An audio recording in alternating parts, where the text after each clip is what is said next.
2021년도 성탄절이 앞으로 6일이 남았는데 2021년도 성탄절을 맞이해서 먼저 아기 예수께서 주시는 참된 평화가 여러분들의 삶 가운데, 가정 가운데 넘쳐나시기를 예수님의 이름으로 축원합니다. 이 성탄절은 오늘 10절에 보면 큰 기쁨의 좋은 소식이 있는 날이라고 있고, 그리고 14절에 보면 지극히 높은 곳에서는 하나님께 영광이고 이 땅에서는 기뻐함을 입은 사람들 중에 평화가 있는 날이다, 이렇게 성경은 우리에게 말씀합니다. 그런데 오늘날의 성탄절은 이런 성탄절의 본질적인 의미를 벗어나고 있는 그러한 성탄절을 많은 사람들이 보내고 있지 않는가, 이러한 우려를 하는 가운데 저는 2021년도 성탄절은 성탄절의 본질적 의미를 찾아서 우리 안천의 성도들은 하나님께 그 성탄의 계절들을 보낼 수 있기를 예수님의 이름으로 축원합니다. 그래서 여러분들이 어디에서 어떤 모습으로 성탄의 계절을 보내든지 간에 하나님도 여러분들이 성탄의 계절을 보내시는 그 모습을 보고서는 하늘에서 기뻐할 수 있기를 소원합니다. 그렇다면 어떻게 큰 기쁨의 좋은 소식이 있는 복된 성탄의 계절을 보낼 수 있을까요? 오늘 말씀을 통해서 우리가 그 지혜를 얻기를 소원하고 하나님의 음성을 듣기를 원하는 것입니다. 성탄절의 첫 번째 사건, 첫 번째 성탄절이 있었을 때의 환경은 오늘날처럼 그렇게 화려하지 않았습니다. 우리가 잘 아는 것처럼 말구유에서 초라하게 시작되었는데 이스라엘의 나사렛이라고 하는 지방에 의로운 사람 요셉이라고 하는 사람과 마리아가 살고 있었는데 둘은 약혼을 했습니다. 하지만 아직 정식적인 결혼은 하지 않았습니다. 그런데 마태복음 1장에 보면 성령으로 그 처녀 마리아에게 임신케 하신 것입니다. 마리아가 아이를 해산할 때가 되었는데 그때에 마침 세계 역사적으로 보면 아구스토라고 하는 로마의 황제가 호정령을 내립니다. 누가복음 2장 1절 시작. 그때 가이사 아구스토가 영을 내려 천하로 다 호적하라 하였으니. 아멘. 여기에 천하로 다 호적하라 이런 명령을 내렸는데 여기에 쓴 천하라고 하는 말이 헬라어로 오이쿠메넨이라고 하는 말인데 이 말은 이스라엘 땅을 가리키는 말이 아니고 당시 로마가 지배했던 모든 세상을 가리키는 말입니다. 그러니까 이 호정령은 이스라엘 땅에만 있었던 것이 아니라 당시 전 세계를 로마가 지배하고 있었는데 로마가 통치하고 있는 모든 영역의 세상, 나라들은 다 호적을 하라는 것입니다. 이 호적을 명했던 사람이 누구냐면 가이사란 말은 황제란 말이고 그 이름이 아구스토입니다. 황제 아구스토인데 이 사람이 원래 본명이 아구스토가 아닙니다. 여러분들이 요즘엔 인터넷이 잘 돼 있으니까 인터넷을 찾아보면 옥타비아누스라는 사람입니다. 이 옥타비아누스라고 하는 사람은 어떤 사람인가? 유올리어스 시저라고 하는 사람이 있었죠, 역사에. 그것도 로마의 그때는 황제라고 붙여지기 전에 그런 시대인데 율리어스 시저의 조카가 되는 사람이 옥타비아누스라고 하는 사람입니다. 그런데 여러분들이 잘 아는 것처럼 율리어스 시저가 블루투스에게 배신을 당해가지고 죽게 됩니다. 칼에 찔려. 그래서 너 맞아 이렇게 하면서 이제 칼 맞고 그렇게 했다는 우리가 뭐 연극도 많이 하고 이러는데, 그때에 옥타비아누스는 이미 장성한 때가 됐습니다. 장성한 때가 청년이 되었을 때 옥타비아누스라는 이 율리어스 시저의 조카지요, 이 옥타비아누스가 악티움 해전이라고 굉장히 유명한 해전입니다. 이 악티움 해전에서 큰 전투를 하는데, 그 전투는 클레오파트라, 우리가 뭐 세계적으로 미인으로 알려진 클레오파트라하고 안토니우스라고 하는 이 장군이 연합해서 이 옥타비아누스하고 전쟁이 붙었는데, 거기에서 옥타비아누스가 대승을 합니다.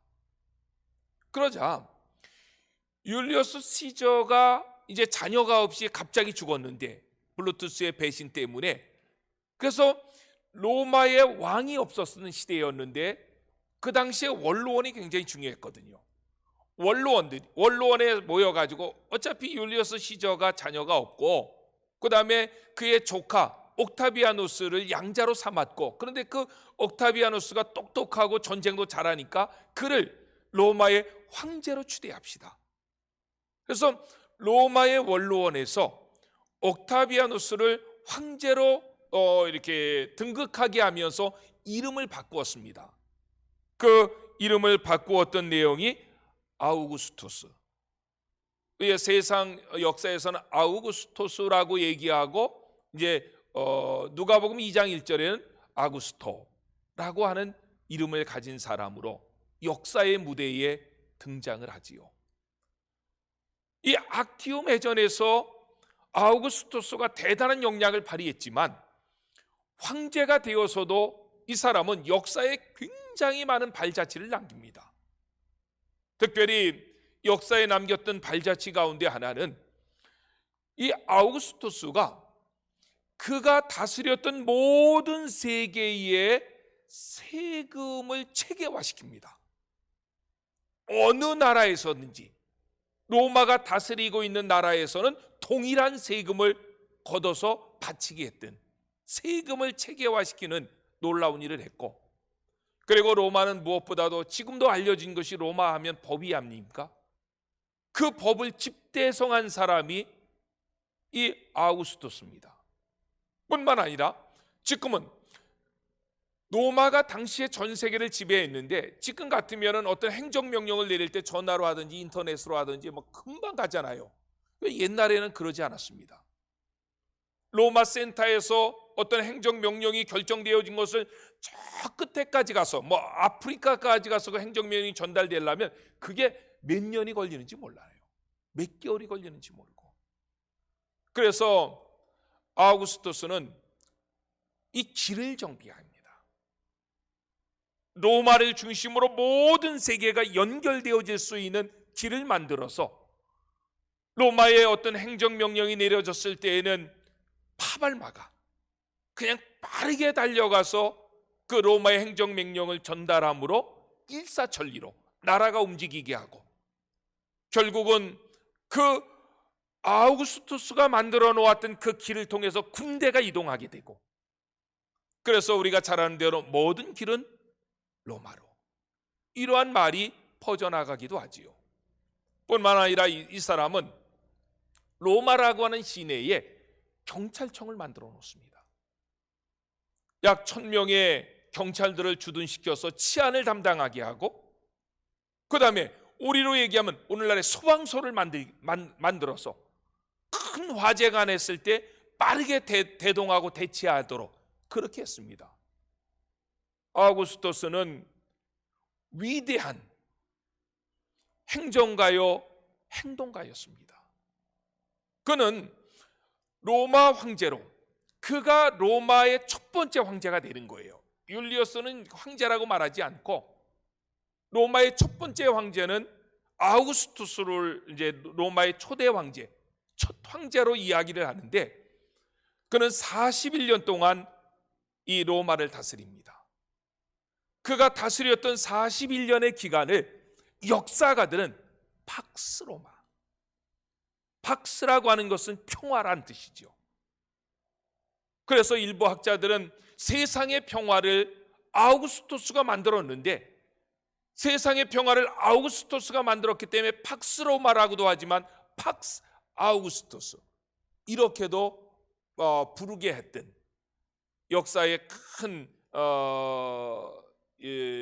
발자취를 남겼던 그러한 사람이 누가복음 2장 1절에 나오는 아우구스토스 이런 사람입니다.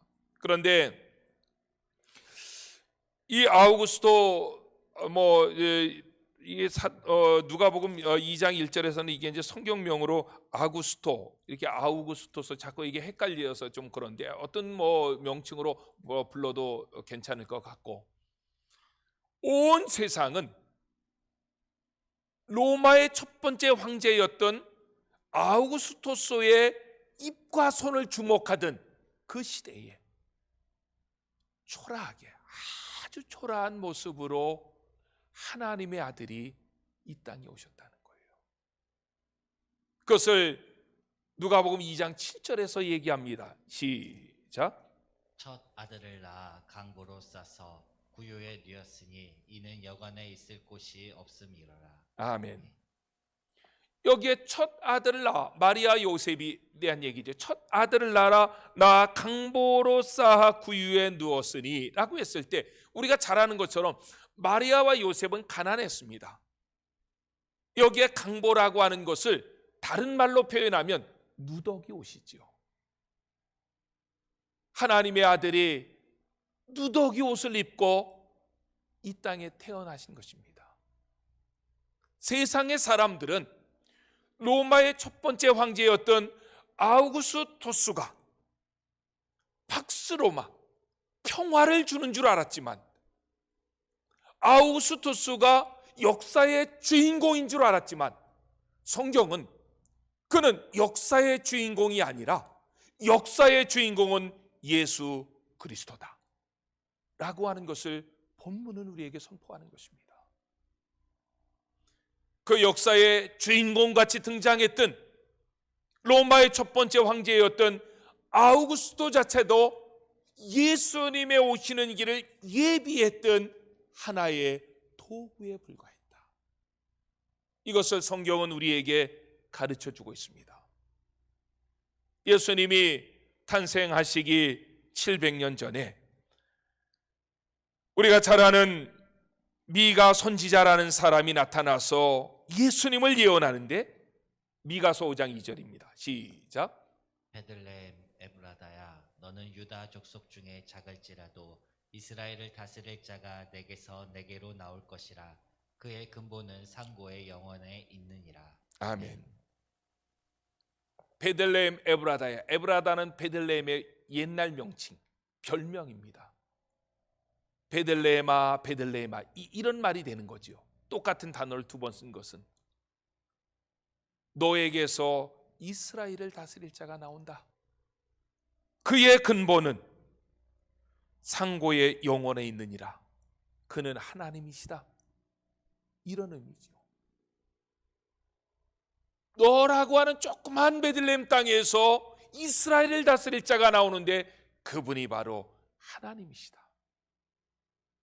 미가서 선지자는 예수님이 태어나기 700년 전에 그렇게 예언을 했고 역사는 700년을 기다린 후에 아기 예수가 이 땅에 오심으로 그 예언의 말씀이 성취되었다는 거예요.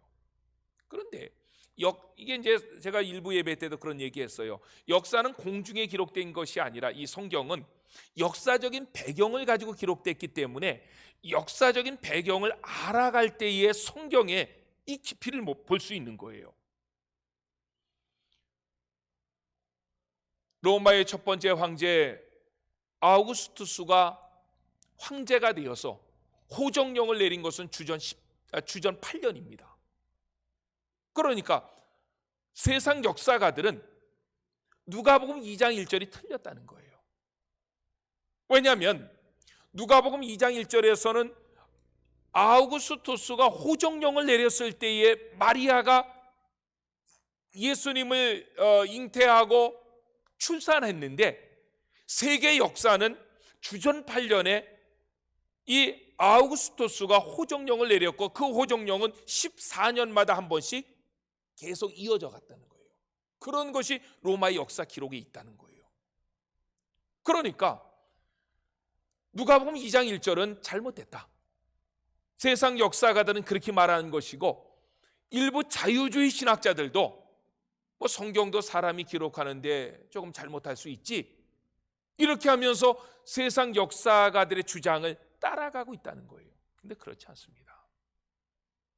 그 당시에 역사를 연구해 보면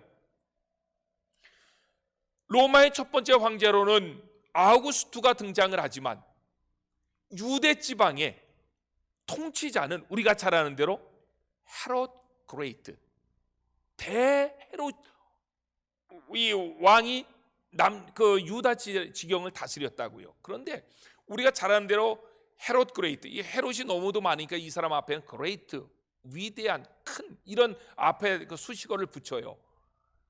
이 대헤롯이라고 하는 이 왕은 굉장한 정치가였습니다. 그런데 수많은 역사 기록을 참조해 보면 로마 황제, 물론 로마 황제가 권력을 가지고 있죠. 그런데 헤롯은 무시하지 못했다는 거예요.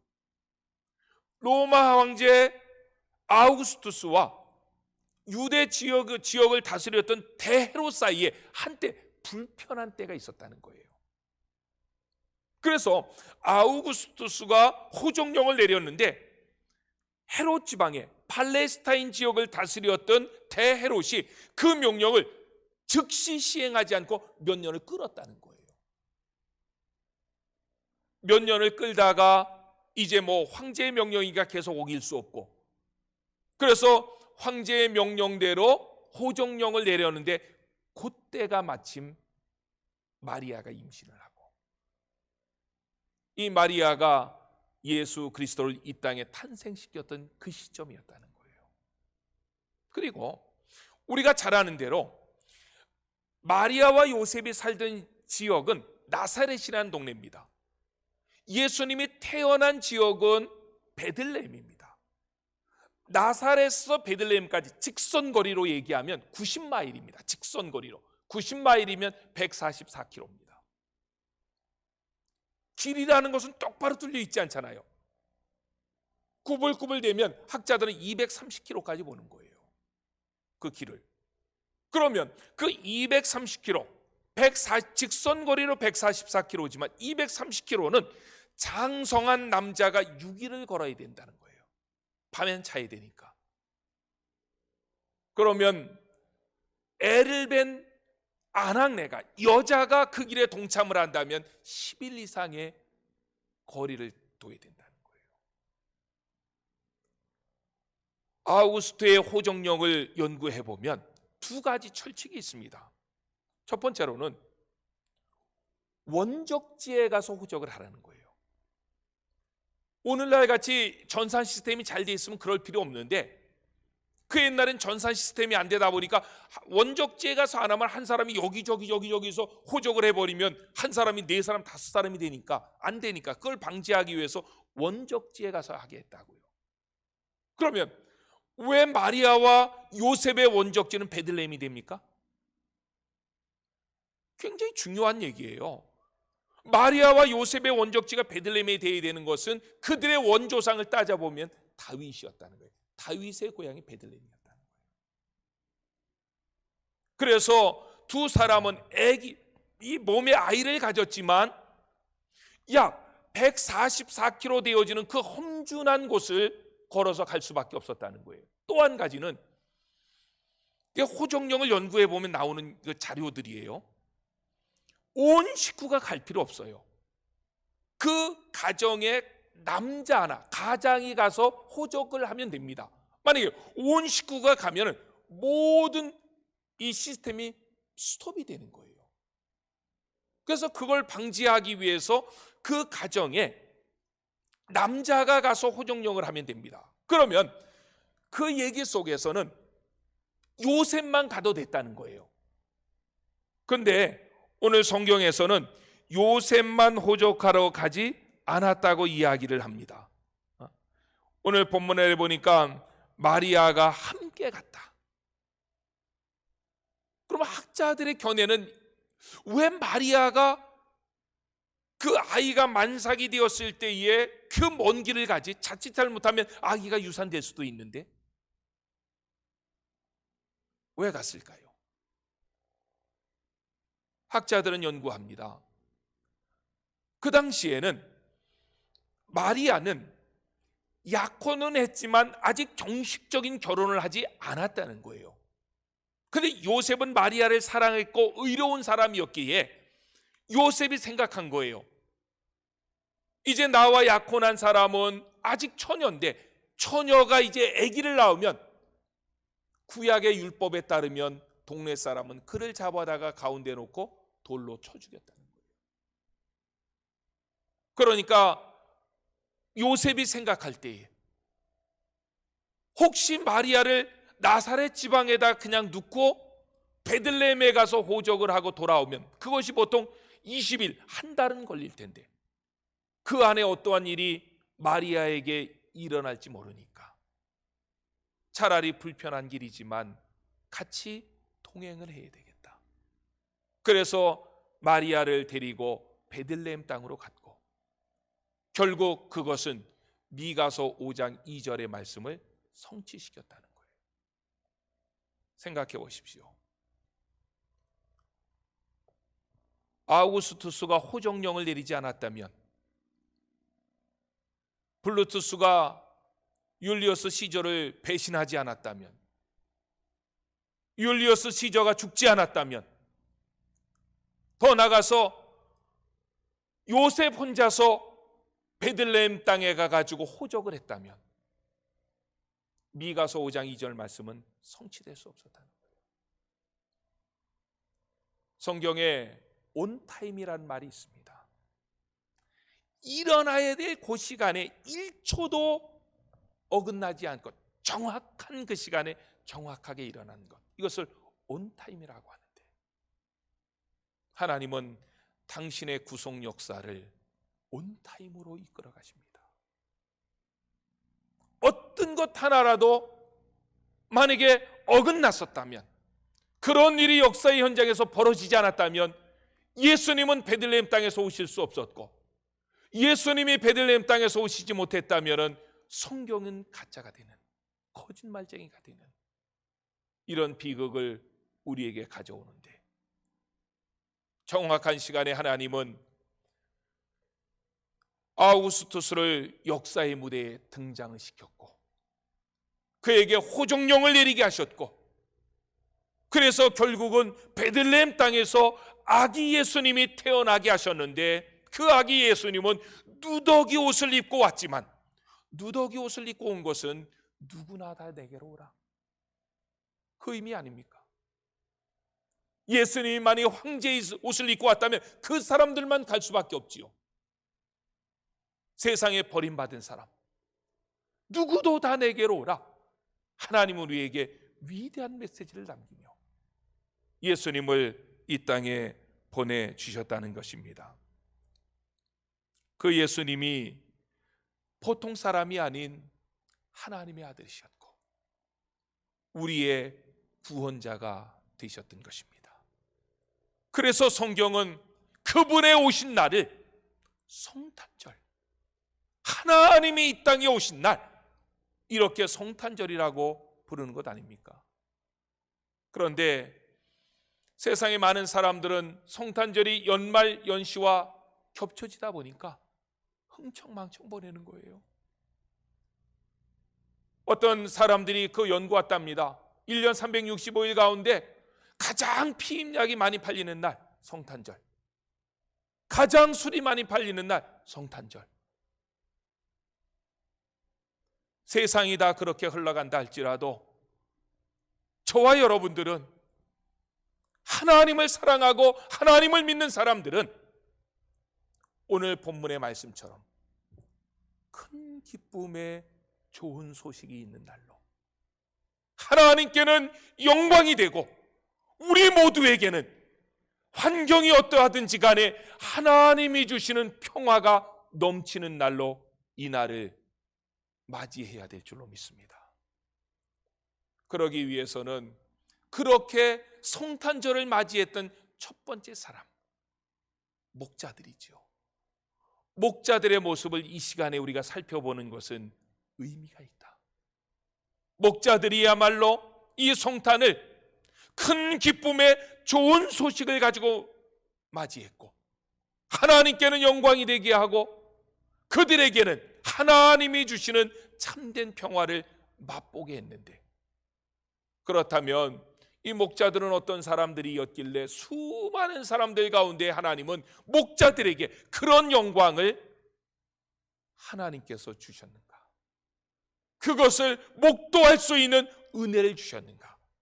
우리가 몇 가지 살펴봐야 된다는 거죠. 첫 번째로 본문에 나왔던 이 목자들은 자기 사명에 충실했다. 보십시오. 오늘 본문 말씀 우리 8절을 읽었는데 8절에 제가 정말 이렇게 빨간 펜으로 이렇게 밑에다 줄을 쳐놨어요. 그 지역의 목자들이 밤에 밖에서 제가 여러 차례 얘기했지만 성지순례 몇 번 이스라엘 지경에 갔었는데요.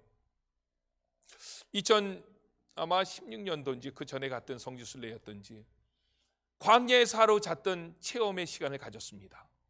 낮에는 30-40도 무척 더웠습니다. 그런데 저녁 때 잘 때에 가이드 하는 사람이 꼭 신신당부하는 거예요. 있는 옷 다 껴입으라는 거예요. 그래서 저는 저 가이드가 좀 오버한다. 낮에 그렇게 더워가지고 그냥 반팔 입었는데 땀을 삘삘 흘렸는데 무슨 또 이 더운 날에 우리나라 여름엔 여름 밤에도 덥잖아요.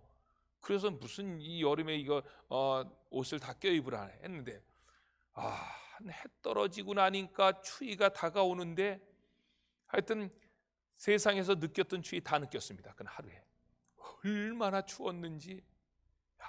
그래서 이 유대의 광야에서 밤을 새운다는 게 이런 거로구나. 밤에 밖에. 이 두 단어. 다른 모든 사람들은 따뜻한 이불 속에서 잠을 자고 있는 그 시간에 이 목자들은 밤에 밖에서 양떼를 지키고 있었다는 거예요. 그것도 제가 생각할 때는 여기에 본문에는 자세히 나오지 않지만 자기 양떼 아닐 것 같아요. 양떼 주인은 가서 자고 있을 것 같아요.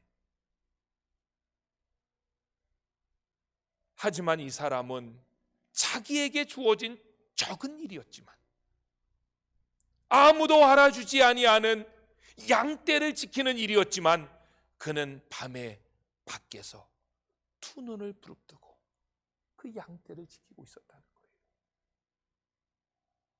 저도 우리 교회에서 사역자들을 이렇게 구하거나 또 어떤 일에 일꾼을 추천할 때 그 사람이 작은 일에 충성하느냐 이걸 봅니다.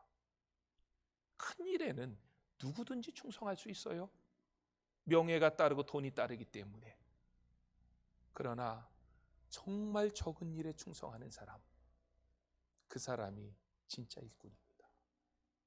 하나님은 그런 사람들을 귀하게 보시는 거예요. 두 번째로 이 본문에 나타난 목자들은 믿음이 있었던 사람입니다. 그들이 가지고 있었던 믿음은 순전한 믿음이었습니다. 왜냐하면 밖에서 목자들이 양떼들을 지키고 있을 때에 천사가 목자들에게 말합니다. 너희는 갓난아이가 포대에 쌓여 구유에 누워 있는 것을 볼 터인데 이것이 너희에게 표징이 된다. 그리고 그 사건은 하나님께 영광이 되고 너희들에겐 참 평화가 임하는 날이다. 이 얘기는 뭐냐면 너희들이 미가서 5장 2절, 이사야 7장 14절 거기에서 예언했던 그 메시아가 왔다. 이 얘기를 하는 거거든요. 근데요, 이거 누가 믿어요? 아니 메시아가 오려면 황금 면류관을 쓰고 왕궁에서 와야지 뭐 구유에 누워 있다고 뭐 두더기 옷을 두더기인가 누더기 옷을 입고 있다고 안 믿죠. 콩으로 매주를 쓴다고 해도 안 믿을 만한 말이죠. 그런데 오늘 본문의 목자들은 천사들이 그렇게 얘기하고 떠나갔을 때 빨리 가서 그 일을 보자. 천사들이 우리에게 말한 그 일이 일어났는지 우리가 빨리 가서 보자. 지체하지 않았다는 거예요.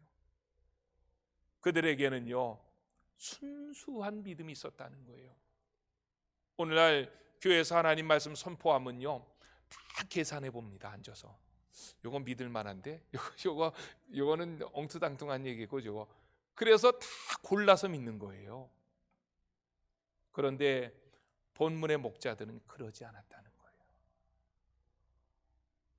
하나님께서 말씀하실 때 내 지식이, 내 경험이, 내가 가지고 있는 환경이 그 말씀을 거부한다 할지라도 하나님의 말씀이기 때문에 믿었다는 거예요. 이게 순수한 믿음 아닙니까? 세 번째로 이 목자들은 예배를 소중히 여겼습니다. 그들은 천사의 말대로 베들레헴 시내로 빨리 달려가서 구유에 누워있는 아기를 보고 경배합니다. 경배라고 하는 이 말은 하나님께 드리는 최고의 경이로움의 표현이다. 저는요, 학자들이 늘 그런 얘기합니다. 신앙의 위기 때, 이때는 신앙의 종조를 가지고 종조 문제 때문에 순교합니다. 그런데 평화기에는 예배가 순교입니다. 하나님 앞에 어떠한 예배든지 신령과 진정으로 예배할 때 하나님은 우리를 만나 주십니다. 예배 중에 그런 체험이 있어야 되는 거예요.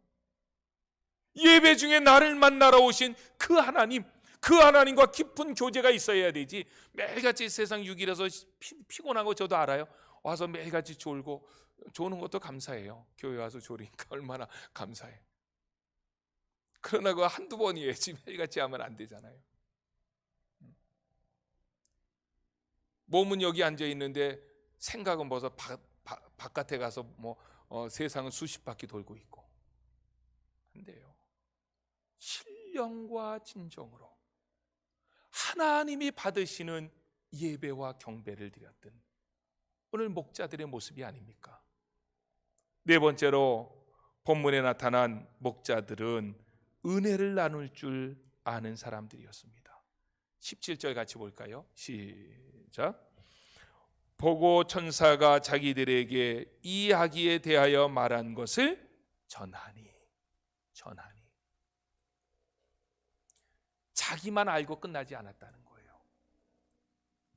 자기가 본 것을, 경험한 것을, 천사들이 했던 말들을 집으로 돌아가면서 모든 사람들에게 내가 예수님을 보았다.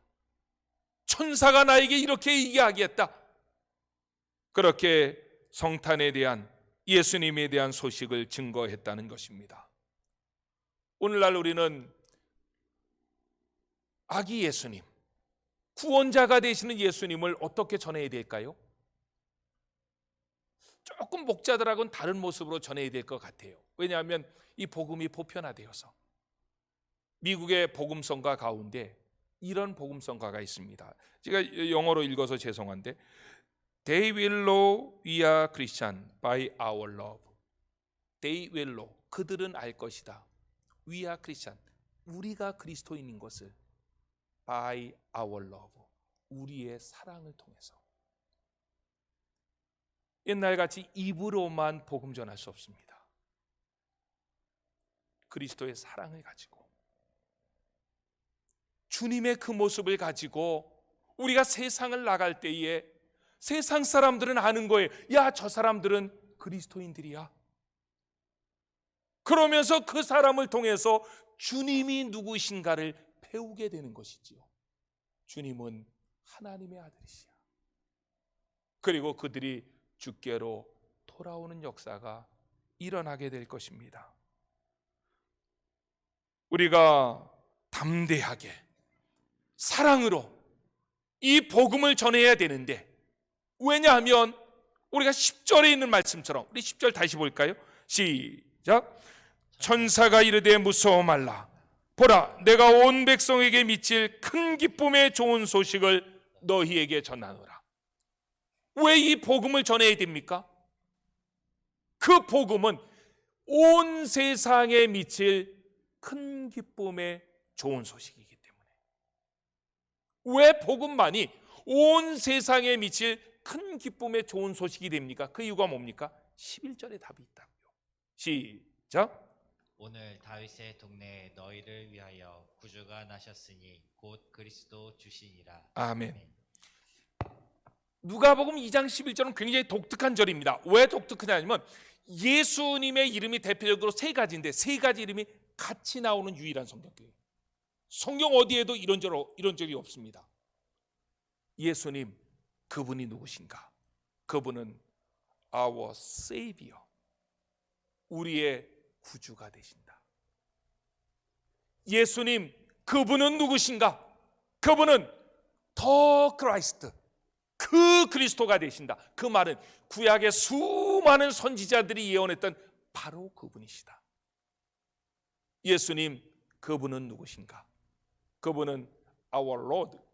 이 여기 Lord라고 하는 이 말은 하나님이시라는 뜻입니다.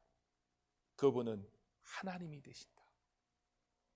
예수님, 그분만이 우리의 구주가 되시고, 예수님, 그분만이 구약의 수많은 선지자들이 예언했던 그 그리스도가 되시고, 예수님, 그분은 하나님이셨습니다. 그래서 예수님의 탄생 소식은 우리에게 온 세상에 미칠 큰 기쁨의 좋은 소식이 되는 것입니다. 이것을 천사도 알았고, 이것을 첫 번째 예수님의 성탄에 참여했던 목자들도 알았는데, 그래서 그들은 이런 고백을 같이 드렸습니다. 그 고백이 오늘 우리의 고백이 되기를 소원하고, 14절 시작. 지극히 높은 곳에서는 하나님께 영광이요 땅에서는 하나님이 기뻐하신 사람들 중에 평화로다 하니라. 아멘. 이런 고백을 가지고 2021년도 성탄의 계절을 보내시는 안천의 성도님들이 되시기를 예수님의 이름으로 축원합니다. 아멘. 우리 같이 한번 기도합시다. 정말 제가 가끔 그런 생각해 보는 거예요. 이 성탄절을 보내는 그 모습을 주님이 하늘에서 보시면 기뻐하실까 정말? 아마 하나님 마음에도 세상을 뒤집어 엎고 싶은 생각이 수십 번은 들었겠지요.